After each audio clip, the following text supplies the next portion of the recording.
Ibu-ibu, mau lihat pelitnya ibu? Coba kalau dia beli sayur.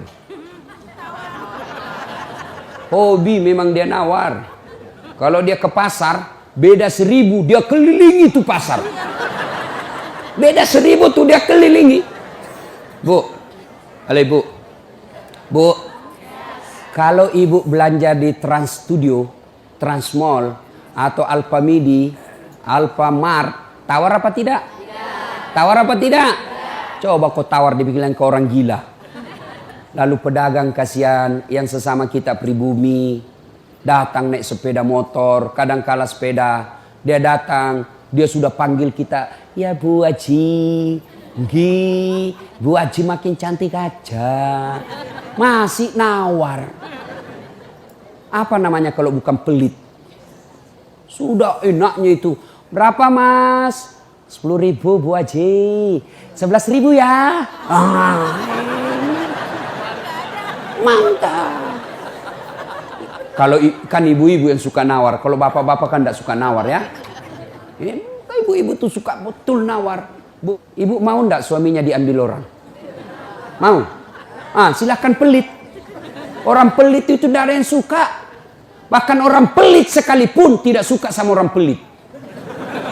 Benar Pak. Begitu jeleknya itu sifat pelit, tidak ada yang suka. Coba saya tanya, bapak-bapak senang tetangga dermawan atau pelit? Ibu-ibu senang suami yang pelit atau dermawan? Senang mantu yang pelit atau dermawan? Teman-teman yang pelit atau dermawan? Dermawan, tidak ada orang suka orang pelit. Bahkan orang pelit pun tidak suka sama semuanya pelit. Jangan kau ke rumahnya, pelit dia itu. Padahal dia juga pelit. Begitu jeleknya itu sifat pelit. Demi Allah, tidak ada orang bangkrut gara-gara sedekah. Adakah pernah bapak dengar? Mas, tuh yang di sudut rumah di komplek, tuh kaya betul dulu Ustadz. Cuma karena dia rajin sedekah, bangkrut. Ada? Tidak pernah. Biasa kita ini sangka buruk kepada Allah. Tidak mau bersedekah karena sangka buruk. Nanti saya makan apa? Nanti saya makan apa? Jangan cemas rezeki. Jangankan diambil orang. Tertukar saja tidak. Cicak aja dijamin rezekinya. Tahu cicak? Tahu? Cicak makan apa ibu? Masuk akal enggak? Enggak masuk akal. Gimana caranya? Satu di dinding, satu terbang. Di mana ketemu? Enggak ada terminalnya. Kalau pesawat terbang, kita jalan, ada ketemunya di mana? Di bandara. Ini cicak satu terbang, satu di dinding. Di mana ketemunya? Tapi lagu kita waktu kecil kan, cicak-cicak di dinding, diam-diam merayap. Datang seekor nyamuk. Nyamuk yang datang. Nyamuk yang datang. Allah jamin rezekinya. Lagu tidak bilang cicak lompat ke nyamuk. Setengah mati cicak, kasihan. Iya kan?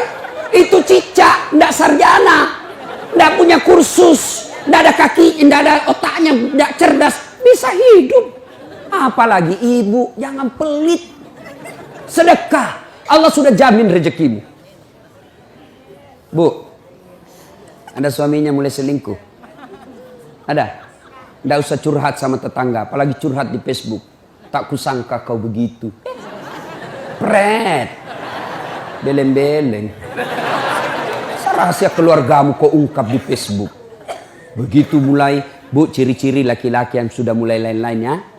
Kalau yang selama ini tidak pernah pakai sisir keluar, tiba-tiba rapi. Tidak pernah pakai parfum, tiba-tiba beli parfum malaikat subuh. Yang tadinya keluar rumah tidak pernah pakai setrikaan, langsung rapi. Yang paling mencurigakan kalau dia terima SMS dalam kamar mandi. 70% wajib dicurigai. Kalau sudah begitu ibu tidak usah curhat sama tetangga. Lebih curhat kepada Allah. Bangun ibu sholat hajat. Lakukan sampai 8 rakaat. Setiap 2 rakaat di sujud terakhirmu kau berdoa kepada Allah. Ya Allah, engkau yang membolak-balikkan rasa cinta dalam hati suamiku. Tidak mungkin aku bisa mengendalikan cintanya. Ya Allah, tidak mungkin aku jaga dia 24 jam. Engkau yang maha menjaga ya Allah. Ya Allah, pelihara suamiku dari godaan perempuan lain. Ini ada duit saya 500.000. Saya tolak bala besok ke panti asuhan. Mudah-mudahan 500.000 suamiku terhindar dari wanita jahat. Bismillah. Coba amalkan itu, Bu. Coba amalkan. Yang jadi masalah kalau suaminya juga sudah tahu rumusnya. Dia bangun juga sholat tahajud. Dia bangun pula sholat hajat. Istrinya sebelah, kamar sebelah. Suaminya kamar sebelah. Ya Allah, capek sudah saya lihat istri saya, ya Allah. Ngamuk aja kerjanya. Marah-marah aja. Berat badannya juga makin tambah, ya Allah. Nggak tahu dilihat dari mana dia seksi. Ya Allah, ini ada duit saya 500.000. Tolak bala, ya Allah. Mudah-mudahan istriku ikhlas saya kawin lagi. Bingung malaikat, yang mana nih? Jangan pelit. Demi Allah, tidak ada orang bangkrut gara-gara sedekah. Saya kasih contoh. Tanggal 4 kemarin, sehari sebelum lebaran. Ya, tanggal 3 malam. Ada anak-anak usia 19 tahun. Bapaknya Flores, mamanya Toraja, Kristen.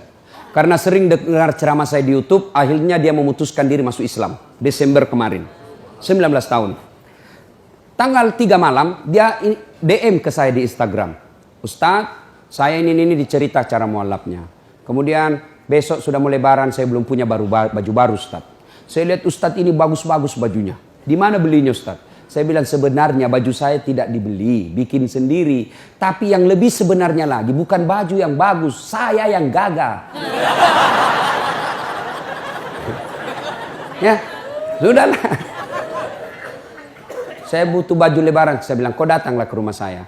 Saya sediakan kau pilih bajuku yang kau suka. Dia pakai tongkat turun dari taksi. Wih, kasihan saya.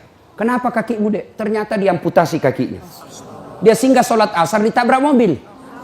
Saya bilang berat betul hidupnya ini anak. Diusir dari orang tuanya, Pak. Diusir, sekarang tinggal di masjid. Tidak disetujui, hanya dia sendiri masuk Islam. Diusir. Bilang, kenapa kakimu? Saya cerita. Sedih saya. Sempat berkaca. Jangan sedih Ustaz. Ini tidak ada artinya nih kaki ketimbang iman saya kepada Allah. Luar biasa, 19 tahun. Saya ambil baju saya yang paling bagus. Kau pilih ini, Dek. Mana kau suka? Bener, diambil yang paling bagus. Sempat juga saya nyesal. Sudah. Karena saya buru-buru ke bandara. Saya mau pergi khotbah. Ya, ini Dek. Kau ambil 1 juta. Sudah. Baliklah dia. Naik Grab lagi. Sudah. Perjalanan saya ke bandara masuk WhatsApp. Ustadz, berapa nomor rekeningnya? Wakil Wali Kota Balikpapan. Dalam hati saya bilang, kenapa lagi Pak Wali? Ada apa? Padahal dalam hatiku, segeralah. Kirimlah nomor rekening. Masih di atas mobil, masuk. Tik, tik, tik, tik. Masuk, berapa transferan masuk? 30 juta. Tadi keluar 1 juta. Tidak cukup sampai situ. Allah balas lebih banyak. Sampai di airport, bandara, depan pintu 7 nunggu saya keberangkatan. Tiba-tiba ada ibu-ibu lari. Bawa amplop. Ustadz, tunggu dulu Ustadz. Apa? Ini dalam hatiku. Ada apa lagi? Padahal cepat sudah. Ini ada ternyata ada fans saya. Dia lihat saya di bandara. Dia mau kasih. Tapi coba buru-buru mau masuk bandara. Dikasih saya melalui itu ibu. Nih ada Ustadz titipan dari ini. Oke, saya buka. Berapa isinya? 10 juta. Sudah 40 itu kan gantinya. Besoknya tanggal 5 selesai khutbah. Biasanya kalau saya khutbah dikasih itu ibu 25 juta sama itu bu bupati. Berapa saya dikasih waktu itu? 35 juta. Berapa Allah ganti? 75. Keluarkan 1 juta, Allah ganti 75 juta. Kenapa ibu miskin? Karena ibu malas bersedekah. Selalu berkeyakinan saya miskin. Maka Allah, ana inda sanni abdibi. Saya tergantung sangkanya hambaku. Kalau kau sangka tidak mampu, maka kau kukasih tidak mampu. Sedekah ibu. Allah tidak lihat 1 jutanya. Allah tidak lihat 100 ribunya. Yang Allah mau nilai, kamu sedekah enggak 1 hari ini. Jangan pernah lewatkan maghrib tanpa sedekah di hari itu. Coba amalkan. Coba. Kenapa kita tidak bisa umroh? Karena selalu yakin saya tidak mampu. Maka Allah ya sudah kau yakin tidak mampu. Sedekah. Pulang ini kau sedekah sama tetanggamu. Cari orang miskin. Cari janda-janda tua. Tidak usah janda muda. Banyak yang bisa selamatkan. Jelas? Salatullah salamullah ala toha rasulillah.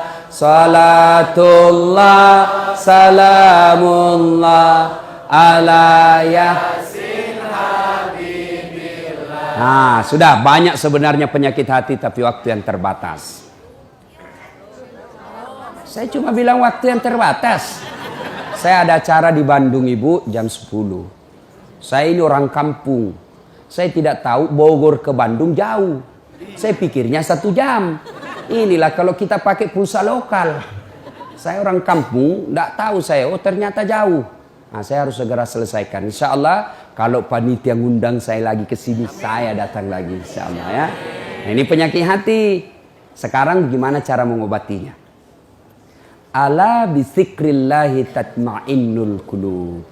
Ketahuilah dengan berzikir mengingat kepadaku, maka hatimu akan jadi tenang.